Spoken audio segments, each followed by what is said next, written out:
ketika melakukan pembinaan, memang harusnya pemerintah itu tidak hanya sekedar memberi fasilitas. Ruang edukasinya tetap harus dilakukan. Mereka memang kelompok kreatif. Yang habis berarti dia diterima produknya. Yang tidak, belajar lagi. Dikritik begini siap Bu, dikritik begini siap Bu. Dagangan dia ternyata ya laku, luar biasa. Nah ini tidak anti kritik. Kita itu ternyata kan barang kita yang bahan dasar dibawa ke sana, diproses di sana, kita yang membeli. Nah, ini betul, kan betul. Ironis.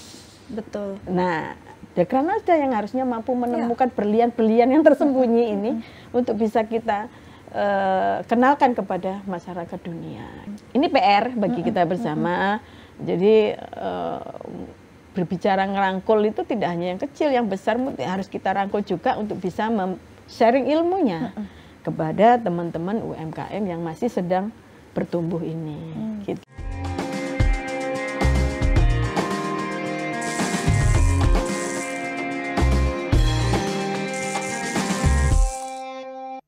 Assalamualaikum warahmatullahi wabarakatuh. Dulur Jatim semua, jumpa lagi di Jatim Channel Podcast DPRD Provinsi Jawa Timur. Bersama saya Silka Suarizona dan kita akan membahas topik yang menarik. Dan tentu saja Silka tidak sendiri, Silka menghadirkan narasumber yang tidak kalah luar biasa.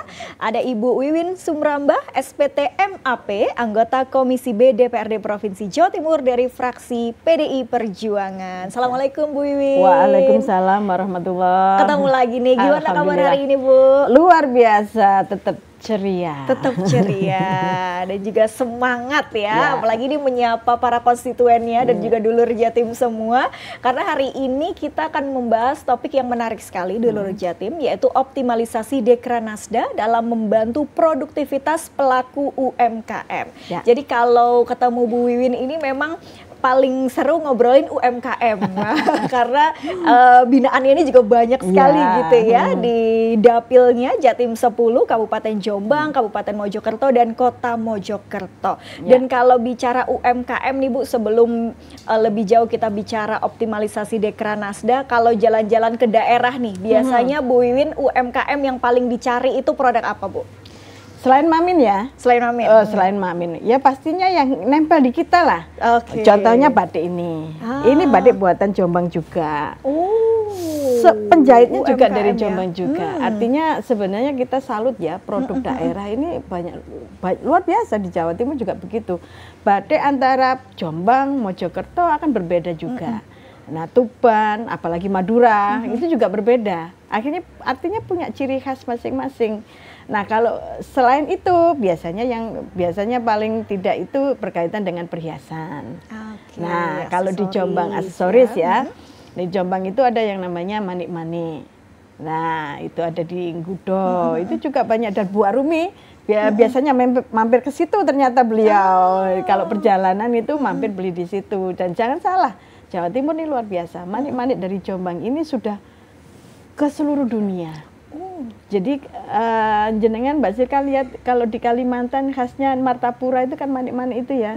Bahan dasarnya ngambil dari Jombang semua itu. Nah, ini yang banyak orang enggak tahu ya. Iya, betul. Itu harus dipromosikan nih Bu. Kalau Jombang punya ini ya potensi yang luar biasa juga. Ini apalagi sampai seluruh dunia juga ya. Ini berarti ekspor juga yang menembus pasar itu ya.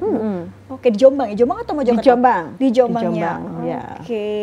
Nah, tapi bicara kita optimalisasi Dekranasda. Nah, kalau dengar kata Dekranasda sendiri, ini apa sih yang biasanya langsung tersirat di benak kita gitu ya, yang kita kepikiran soal Dekranasda? Mungkin juga banyak dulur Jatim yang nggak tahu apa sih Dekranasda, seperti apa sih, kenapa harus dioptimalisasikan kaitannya dengan UMKM gitu Bu? Sekarang kan lagi kegiatan juga Dekranasda di Green City kalau tidak salah. Ada pameran Jatim Expo itu ya. Nah, itu juga kegiatan bagian dari Dekranasda. Kalau sudah nyebut Dekranasda, pasti kita akan berbicara tentang promosi dan berbicara tentang pasar, tentang apa, industri kreatif, yaitu craft. Nah, itu Dekranasda. Paling gampangnya seperti itu. Jadi memang Dekranasda ini sebagai mitra pemerintah yang kegiatannya di bawah Disperindak. Nah, ini membantu terutama UMKM yang bidangnya craft untuk bisa dipromosikan dan dipasarkan. Kira-kira seperti itu. Yang bergerak di Dekranasda ini ibu-ibu PKK? Enggak, beda lagi. Oh, beda lagi. Tetapi tetap ketua Dekranasda dan ketua PKK ini ex officio. Ya, melekat pada istri pejabat daerah. Kalau Jatim Bu Arumi ya. Betul. Nah, ini Bu Arumi akan menyusun pengurusnya sendiri yang tidak ada kaitannya dengan PKK, nanti yang fokus pada pembinaan UMKM, pembinaan dan pendampingan bersama-sama di Disdagrin.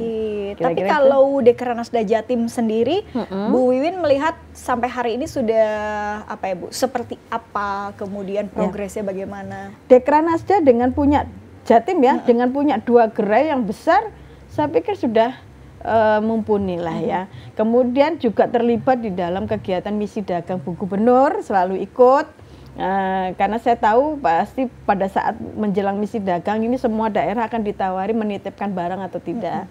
Ini menurut saya sudah luar biasa. Dan teman-teman merasa terbantu karena ketika saya tanya ketika mengikuti misi dagang dan mengikuti pameran, sekarang Inakraf ya. Nah, Inakraf itu juga pasti akan mendelegasikan juga di sana. Semua daerah juga membuat pasti menyewa stand semua daerah termasuk Jombang, Mojokerto, Jawa Timur sendiri. Nah, ini untuk membawa karya-karya teman-teman UMKM yang craft ini. Jadi artinya mereka sudah bekerja luar biasa untuk membantu teman-teman UMKM dan mereka biasanya cerita ke saya setelah ikut pameran gimana?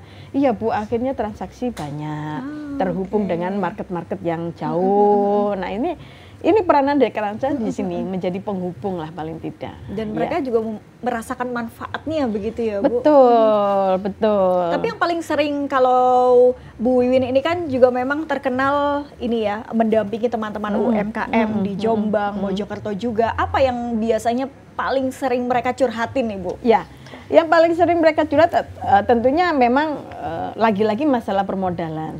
Tidak pernah jauh dari permodalan. Kadang-kadang memang yang pemain pemula lah ya, itu pasti memang butuh permodalan awal.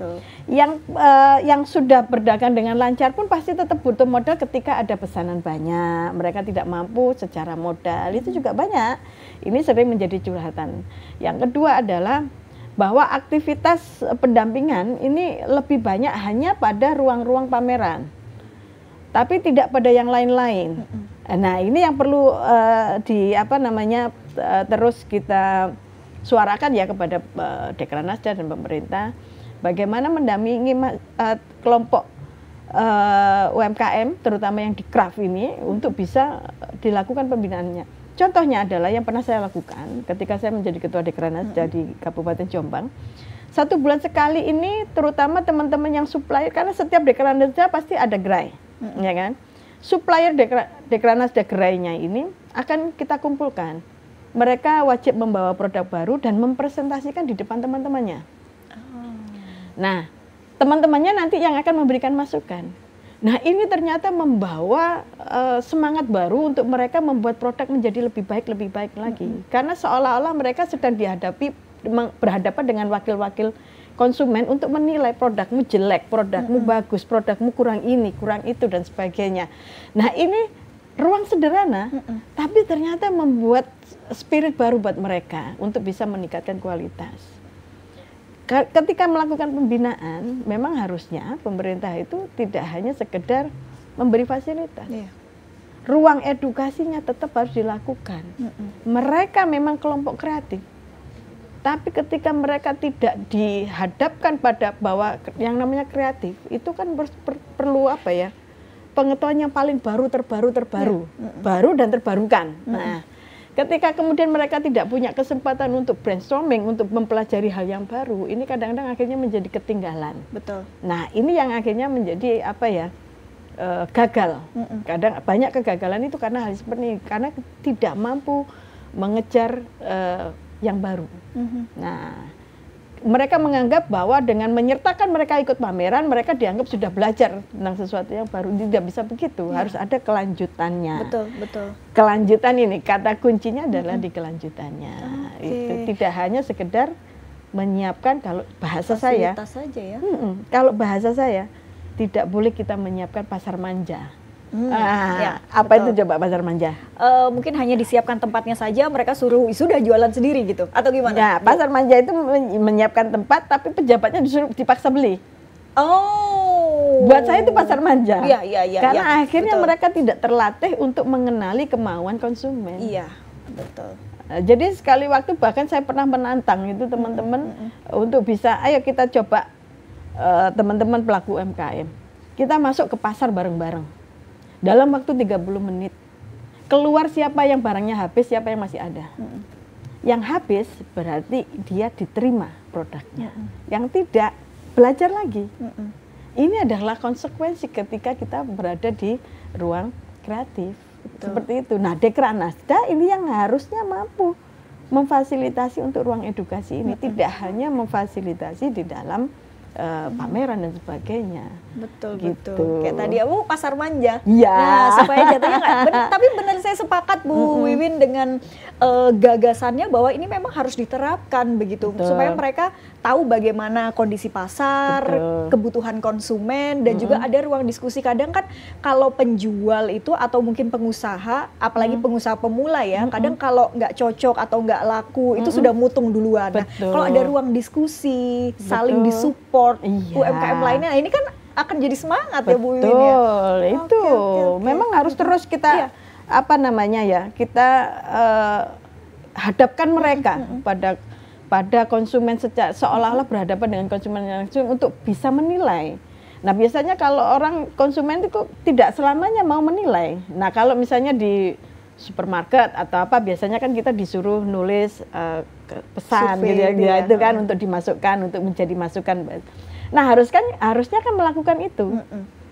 Nah, kalau memang teman-teman tidak mampu melakukan, ya kita yang memfasilitasi.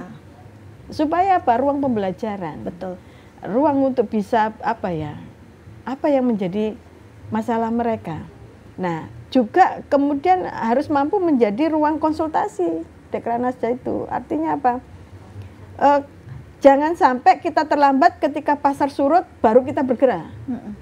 Tapi justru pada saat pasar besar, permintaan banyak, pada saat itu ruang kreatif harus sudah disiapkan.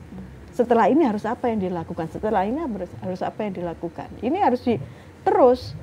Nah, kalau misalnya batik berkait dengan motif, gitu kan? Betul. Kalau misalnya berkait dengan misalnya manik-manik, itu tentang apa, membuat perhiasan itu supaya tidak monoton itu saja. Ini terjebaknya kadang-kadang di situ. Anda bekerja di ruang kreatif, jangan membuat sesuatu yang itu saja, tidak bisa. Karena nanti akan ditiru yang lain. Betul. Nah, tapi ada satu hal lagi yang harusnya wajib dilakukan oleh Dekranasda adalah harus mampu menjadi jembatan untuk menjadi belanja daerah produk UMKM ini. Contohnya adalah menjadi souvenir. Souvenir misalnya kalau ada upacara, biasanya kan peserta upacara diberi souvenir. Kegiatan-kegiatan pelatihan di semua dinas itu biasanya kan juga ada souvenirnya. Jangan sampai ini ngambil dari bukan dari UMKM. Itu yang pernah saya terima. Ini sebagai ketika hari kemerdekaan dapat souvenir dari teman-teman Sekwan yang dikasih power bank. Itu bukan produk UMKM. Nah, hal-hal kayak begitu ini Dekranasda harus mampu menjembatani supaya meminta pada pemerintah untuk setiap kegiatan souvenir, terutama untuk antar daerah, misalnya ada tamu lintas provinsi dan sebagainya, siapkan benar-benar yang dari teman-teman UMKM. Nah, meminta begitu. Itu. Menarik sekali, apalagi Bu Wiwin juga pernah menjadi ketua Dekranasda ya, jadi paham betul kondisinya bagaimana dan harusnya seperti apa supaya bisa lebih optimal. Tapi ada nggak sih Bu Wiwin cerita yang dari UMKM yang awalnya kecil sekali tapi sekarang sudah banyak besar dengan banyak ya di Jawa Mojokerto? Ya, banyak. Dan ini sudah bisa dinilai dengan cara mereka memproduksi. Yang kreatif pasti yang survive dan semakin besar. Yang mau berkolaborasi dengan yang lain, dia pasti akan survive dan besar. Yang mau membuka jejaring dan mempertahankan jejaring itu dan memperluas jejaring itu, dia akan bertahan dan menjadi besar. Dan yang mau menularkan ilmu ini juga menjadi besar. Ya. Ada salah satu contoh ini yang buat batik ini. Ya itu bagus Bu batiknya. Ya. Jadi awal dia hanya membuat batik. Dan dia mempekerjakan semua orang yang ada di kampungnya. Bahkan anak pulang sekolah itu diberi kesempatan untuk dia pakai sistem colet ya. Nah, jadi anak-anak itu membuat warna-warna itu hanya nyolet saja. Itu anak-anak pulang sekolah dikasih kesempatan. Nah, ini ternyata justru tanpa sadar mereka menjadi apa ya yang promosi. Ya. Oh iya mereka juga promosi. Nah, itu tanpa sadar akhirnya membawa ruang pasar juga. Ya kan hanya karena berbagi. Betul. Ya. Kemudian dia juga membagikan ilmunya dan dia menambah ya. Dia kreatif sekali. Ketika dia sudah mentap, sudah batik ya sudah begitu, sudah kayak nutup mata sudah bisa. Maka saya mau bikin yang lain. Dia akhirnya bikin sarung tenun. Nah, dia belajar. Dia mau berproses mulai dari milih benangnya dan itu saya sempat mendampingi untuk menilai. Yang ini jelek, kenapa hasilnya begini? Saya ambil murahnya pun tidak bisa diskusi ini luar biasa. Kami lakukan terus-menerus sampai menemukan produk yang bagus yang bisa kemudian kadang-kadang kalau ada tamu menteri kita bawakan. Nah itu yang mau belajar inilah yang akan bisa besar. Kemudian yang sudah membangun jejaring, terutama yang sudah luar negeri misalnya, saya kan selalu sampaikan jaga hubungan baik tidak hanya urusan dagang. Sekedar menyapa, sekedar ini, jaga itu. Dan ternyata betul. Kenapa? Dengan hubungan yang saya baik dan membangun kepercayaan, ternyata tanpa sadar mereka pun akan membawa pasar yang lain. Ini yang kemudian menjadi besar-besar. Nah, teman-teman yang seperti ini, yang punya peluang besar tinggi dan tidak malu. Itu yang paling penting. Ada satu pengrajin bambu, Devan namanya, beliau disabilitas, yang saya kaki lumpuh dia, tapi luar biasa kreatif dan menerima kritik. Dikritik begini siap Bu, dikritik begini siap Bu.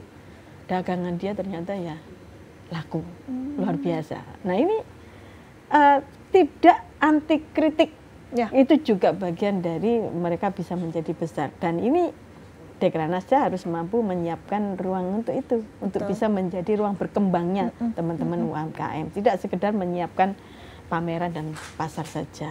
Oke. Ya. Tapi kalau UMKM Jawa Timur, Bu Wiwin, apa keunikannya? Bisa dibilang Jawa Timur ini kan hampir semuanya ada ya. Kita punya potensi, maksudnya dari berbagai sektor itu kita potensinya besar. Tapi keunikan UMKM Jawa Timur sendiri itu apa Bu Wiwin? Uniknya apa ya, kalau misalnya batik memang motif akan sangat berbeda dengan Jawa Tengah. Gak usah begitu, antar daerah aja berbeda. Madura dengan warna yang kuatnya, ini warna alamnya kalau di Jombang. Kemudian motif-motifnya yang ditampilkan juga Tuban itu malah yang juga lama. Tulungagung, nah itu malah yang pelaku batik yang paling tua, dia mulai zaman Belanda.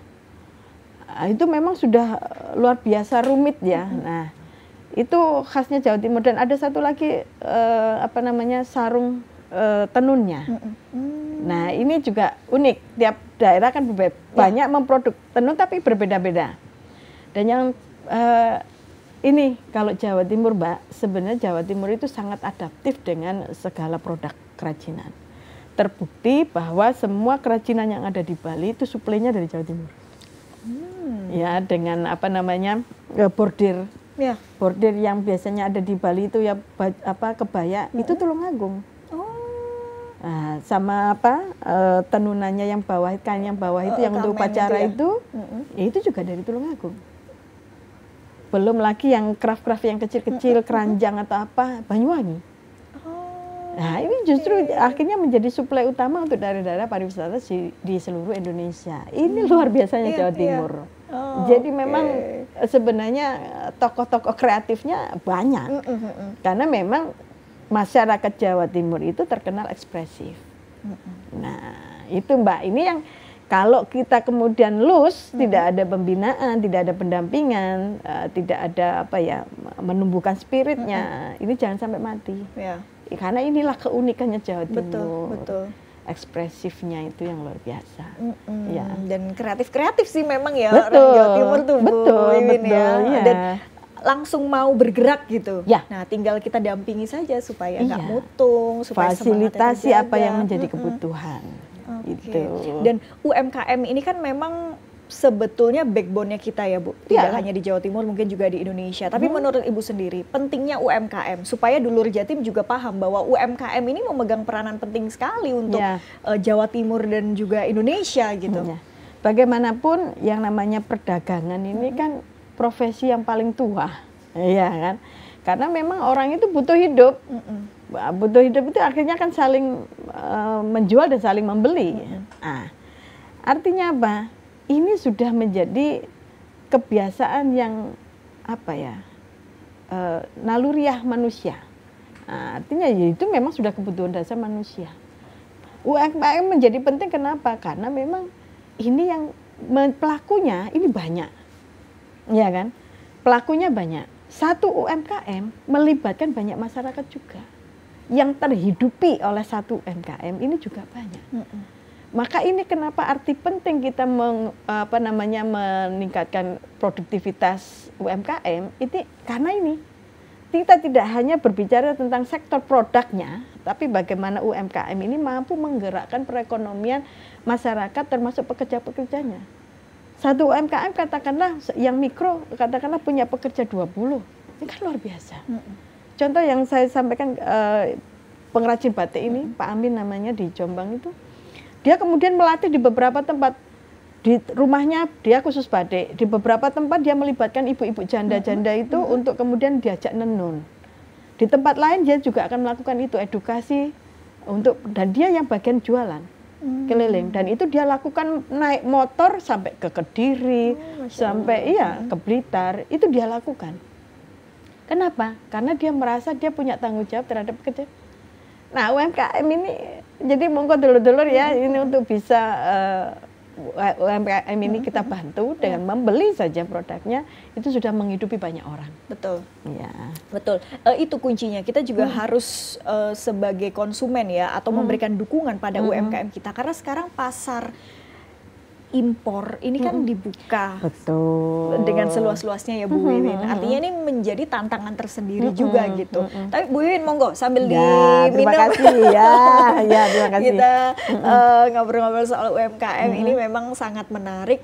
Pasar impor kita juga dibuka seluas-luasnya. Banyak barang yang kadang orang melihat, wah ini aja deh lebih murah, makanya tadi kayak seperti souvenir, memilih itu kan mungkin secara nominal itu lebih murah atau dirasa mungkin lebih praktis dan lain sebagainya. Padahal di sisi lain kita harus bisa menggerakkan UMKM kita yang tidak kalah luar biasa produk-produknya. Nah kalau Bu Wiwin melihat seperti apa Bu? Ini edukasinya harus dua-duanya. Ya, pelaku UMKM-nya sendiri juga seperti yang saya sampaikan tadi, kreativitasnya tidak boleh mati. Karena dia harus bisa membidik bahwa apa sih kemauan konsumen sekarang, dan dia harus bisa menerjemahkan itu di dalam produk mereka. Demikian juga dengan konsumen, kita akan berbicara tentang kecintaan pada negeri. Nah konsumen ini kadang-kadang yang ditiru, model Indonesia ini kan idola ya, suka mengidolakan. Maka para kalau kita tuh sekarang ngomongnya YouTuber terus kemudian pejabat itu sendiri, influencer, pejabat-pejabatnya juga. Ini harus bisa mampu memberi contoh. Anak-anak muda sekarang itu pasti yang dilihat itu adalah sosok yang dia terkenal, uangnya banyak, dan apa yang dipakai itu akan ditiru. Nah kita juga harus menghadirkan tokoh-tokoh ini yang juga punya kecintaan terhadap UMKM untuk bisa memakai produk, sehingga mereka akan melihat, loh ini meskipun kaya dia tetap mau memakai UMKM. Untuk kemudian dia tiru. Nah ini juga menjadi tantangan kita bersama ya.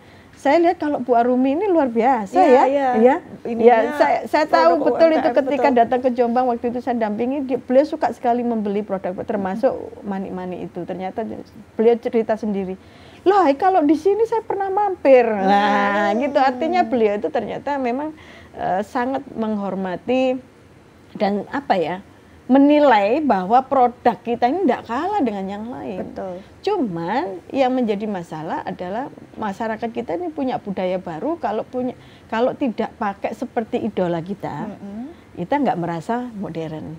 Betul. Kalau tidak pakai produk-produk luar, kita dianggap orang yang deso dan sebagainya.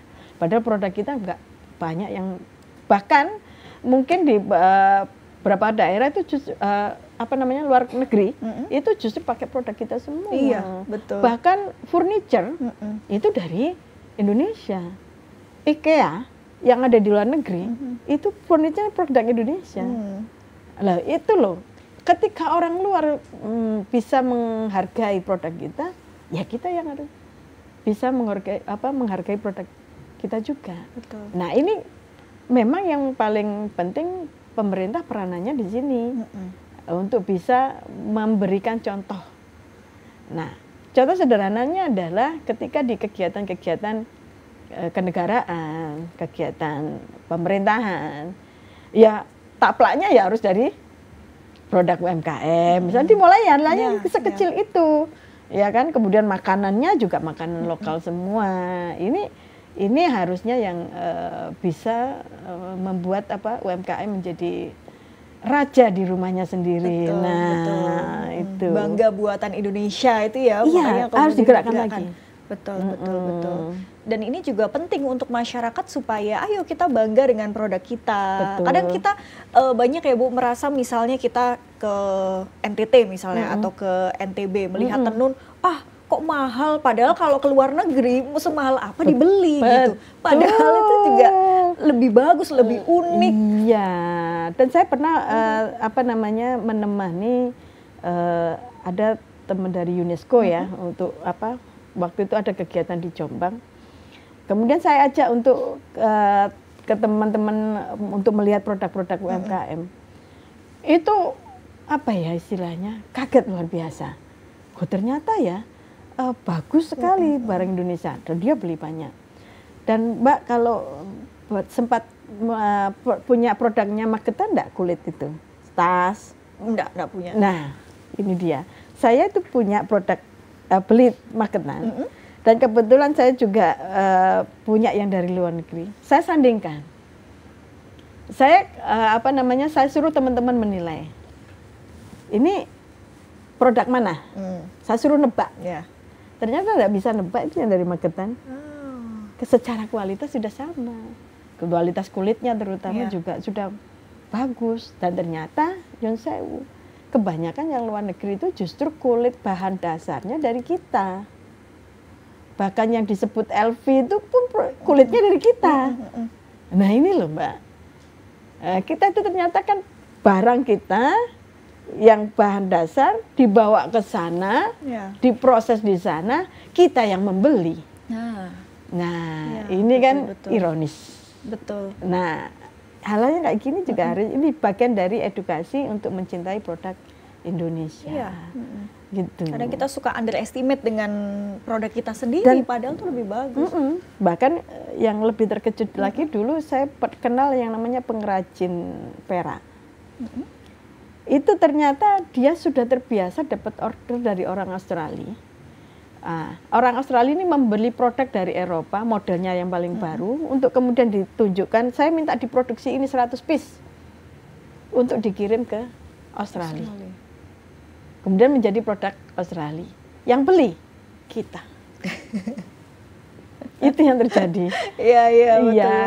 Betul. Maka yang teman-teman yang punya produk kemampuan kreatif seperti ini yang harus kita dorong untuk kita tunjukkan ke ke permukaan lah ya istilahnya ya.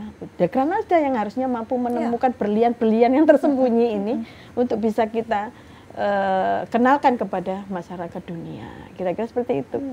Kesempatan Dekranasda ini yang paling besar karena mereka selalu ada bersama-sama dengan Disperindak untuk melakukan misi dagang bahkan sampai ke luar negeri. Nah ini peranannya Dekranasda di sini. Dan gimana Bu untuk menemukan ini ya, mutiara-mutiara tersembunyi itu? Kadang kalau yang sudah besar mungkin ya terlihat. Nah pasti kan ada orang-orang kreatif, itu kadang yang mungkin tidak terfasilitasi, itu akan sulit juga menemukannya. Nah gimana Dekranasda bisa mengoptimalisasi itu? Perannya kabupaten. dan kota.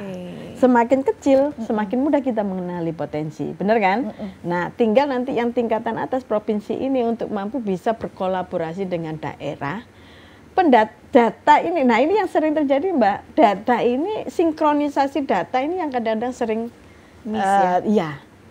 tidak nyampe, tidak nyampe ke provinsi. Jadi provinsi ke daerah ini kadang-kadang hubungannya hanya hubungan formal, tidak sampai urusan yang sekecil-kecil itu. Ini yang kadang-kadang sayang ya, termasuk sayang untuk kita. Yang lebih sayang lagi, ironik lagi ketika kemudian ini dia mampu mengenalkan sendiri, dia berangkat sendiri, dia merasa sudah mampu menjual sendiri produknya. Nah ini akhirnya menjadi sedikit anti pemerintah. Ini yang sangat disayangkan. Padahal kan harusnya Dekranasda juga punya peranan lain. Misalnya apa? Yang sudah berhasil ini harus menjadi kakak bagi UMKM yang lain yang masih sedang bertumbuh. Betul. Paling tidak kakak sebagai berbagi pengalaman supaya ini bisa naik kelas juga seperti mereka. Ini susah. Saya merasakan ketika mencoba untuk mencari pengrajin-pengrajin yang sudah produknya sampai luar negeri, itu saya ajak untuk tolong dong bagi ilmu, paling tidak bagi pengalaman ke teman-teman pelaku UMKM. Ini sulit sekali, kadang-kadang mereka sudah tidak percaya lagi sama pemerintah. Bagaimanapun Dekranasda adalah representasi dari pemerintah. Betul. Ini PR bagi kita bersama. Jadi berbicara ngerangkul itu tidak hanya yang kecil, yang besar harus kita rangkul juga untuk bisa sharing ilmunya kepada teman-teman UMKM yang masih sedang bertumbuh ini, gitu. Tapi Dekranasda itu selain menyediakan fasilitas dalam bentuk pameran dan lain sebagainya, kayak pelatihan-pelatihan, packaging, hal-hal sekecil itu juga rutin mereka lakukan ya, Bu? Ya, otomatis secara teknis tidak dilakukan sendiri oleh Dekranasda, tapi Dekranasda kan bekerja sama dengan Disperindak. Disperindak ini yang sudah punya divisi-divisi itu, ya itu. Nah, yang perlu lagi diajak kerjasama adalah perguruan tinggi yang berbasis bisnis, ilmu-ilmu bisnis, ilmu-ilmu produk gitu ya. Ini harusnya kita gandeng juga. Karena kita bagaimanapun perlu sentuhan akademik ya untuk bisa kolaborasi tiga ini tidak bisa kita tinggalkan. Pemerintah, Dekranasda, pelaku, 4 ya berarti sama dengan konsumen dari akademisinya. Oh, akademisi, sorry ya. Nah, 4 ini harus kita kolaborasikan. Dekranasda harus mampu menjadi penyambungnya ini. Ini menarik, ini baru. Ya, bisa optimal semuanya begitu kalau semua bekerja begitu ya. Dekranasda di tingkatan kabupaten kota, kalau yang Bu Wiwin sendiri melihat di Jawa Timur ya, sudah optimal kah Bu rata-rata? Ini makanya sangat tergantung pada kreativitas Dekranasda itu sendiri ya, bagaimana mereka membangun kebijakan. Karena yang namanya organisasi itu kan pasti bagaimana membangun teamworknya itu mau dibawa kemana. Nah ini penting. Nah saya merasakan ketika menjadi ketua Dekranasda di kota kabupaten, ini kami dipaksa untuk berjalan sendiri-sendiri. Nah artinya arahnya akan sangat berbeda antara satu kabupaten dengan kabupaten yang lain. Ini harusnya menjadi peranannya yang di Jawa Timur untuk bisa menjadi pengarah. Benar-benar menjadi pengarah, karena Jawa Timur itu bagaimanapun secara wilayah tidak punya wilayah karena ada kabupaten kota. Ya, ini kan harusnya menjadi pengarahnya untuk bagaimana bisa sejalan antara yang satu dengan yang lain, nyambung. Padahal setiap 3 bulan kalau tidak salah, 3 bulan sekali itu di Bakorwil itu pertemuan antar kabupaten kota. Ini bertemu secara langsung. Ketua-ketua sampai pengurusnya ini bertemu dengan PKK-nya, Dekranasda-nya, dan mereka ada juga presentasi produk. Itu sebenarnya momentum yang sangat penting untuk bisa memberi pengarahan. Ya, itu saya lihat dulu, semoga sekarang tidak, karena memang saya kan tidak fokus di Dekranasda ya, karena mitra saya adalah Disperindak-nya. Semoga ini sudah berbeda dari yang dulu untuk bisa lebih pada pengarahan teknisnya. Nah, dan juga mungkin bisa dibikin satu database atau katalog khusus supaya misalnya ada jaringan pembeli yang meminta ke Jombang dan Jombang tidak bisa mengakomodir, bisa langsung daerah sini, nah sudah tahu, paham. Itu Jawa Timur. Jadi kita tidak kehilangan potensi pembeli, betul, gitu ya Bu ya. Betul, Oke. sepakat. Oke, menarik. Kalau pelibatan anak-anak muda nih, Bu Wiwin, mungkin juga ajakan bahwa anak-anak muda, apalagi kreativitas ini biasanya munculnya anak-anak muda justru. Betul. Nah, gimana nih Bu Wiwin untuk mengajak juga? Justru anak muda itu yang punya ruang kreativitas paling tinggi. Yang namanya anak muda itu kan senangannya utak-atik ya. Nah, artinya mereka trial error itu berani karena masih belum berpikir untuk ini harus menghasilkan, ini harusnya, tapi masih berpikir pada karya. Ini justru kesempatan untuk mereka memasuki di ruang kreatif ini. Saya pernah menyampaikan ini di teman-teman pembatik. Ketika kadang-kadang yang namanya orang gambar itu kan jenuh, maka libatkan ini anak-anak pemuda yang suka melukis untuk kemudian memberi sumbangan ya, motif. Wah, akhirnya PPAJ itu komunitasnya teman-teman pembatik ya, itu akhirnya membuat lomba untuk anak-anak setingkat SMA, menggambar motif batik. Nah ini justru harus menjadi kreator yang handal untuk anak-anak muda, supaya yang menjadi bakat minat mereka bisa tersalurkan. Ini harus bisa menjadi ada ruang-ruang yang diisi ke situ. Nah ini juga Dekranasda juga bisa menjadi punya peran untuk melibatkan anak-anak muda ini di dalam ruang kreativitas ini. Nah, juga tidak hanya sekedar menyalurkan kreativitas dan bakatnya sebagai desainnya, tapi juga harus bisa memacu. Contoh yang paling sering dilakukan anak-anak itu kan desain kaos, fasilitasi itu, mulai dari permodalannya dan sebagainya. Anak-anak muda ini karena pemula, mereka pasti kan tidak punya modal yang besar. Kemudian yang paling sering itu kalau anak-anak muda itu bikin gantungan kunci itu loh Mbak. Nah ini juga libatkan mereka misalnya untuk souvenir pertemuan atau dan sebagainya itu kasihlah kesempatan. Ini justru yang harus diberi kesempatan yang luas, jangan sampai kemudian ada gap ya, yang diperhatikan hanya yang sudah jadi, tetapi yang belum, yang masih berproses ini kemudian tidak kita tangkap sebagai, karena nanti pasti harus ada ruang pengganti bagi mereka yang mungkin sudah sepuh atau bagaimana. Nah, ini kan kadang-kadang tidak ada penerusnya. Nah ini kan tidak harus anaknya, tetapi bagaimana pemuda para kreatif muda ini yang bisa menjadi pengganti nantinya. Oke, Bu Wiwin, untuk teman-teman yang mungkin baru ingin memulai membuat suatu UMKM atau yang mungkin sudah punya, sedang survive gitu, mungkin tips juga apa sih Bu yang paling penting dilakukan di tahap-tahap awal ya, untuk produknya itu harus dibuat sekeren mungkin dulu kah, atau harus kita nyambi promosi untuk cek ombak, cek pasar, atau apa yang harus mereka lakukan? Yang paling penting adalah bahwa produk mereka itu diterima dulu, gitu ya. Ketika kita memproduk sesuatu itu kan karena memang dibutuhkan. Nah, membaca kebutuhan ini loh yang biasanya menjadi kesulitan. Karena ada para pengrajin ini bekerja hanya di ruang idealis. Ya, seninya yang ditonjolkan. Betul. Tetapi lupa berbicara tentang kebutuhan konsumen. Nah, ini yang harus dibaca utama adalah kebutuhan konsumen tanpa meninggalkan ruang idealis. Contoh lukisan, ya kan? Ketika kita ngomong idealis lukisan kita, tapi konsumen tidak mau, sebagus apapun karya kita kan nggak mungkin mengandalkan kolektor untuk membeli.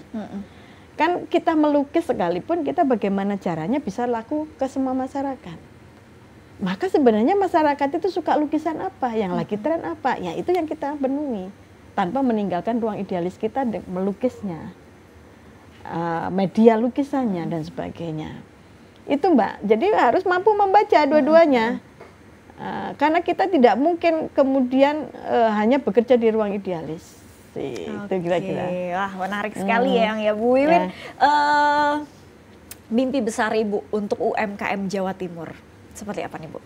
Ya, mimpinya tentu saja saya kepingin UMKM terutama di kerajinan ini mereka berkarya dengan hatinya sehingga karyanya ini orisinal, tidak jiplakan, tetapi mampu menjadi ikon terutama untuk Jawa Timur sehingga diminati oleh pembeli. Itu yang paling penting dan punya fungsi, itu yang pasti ya.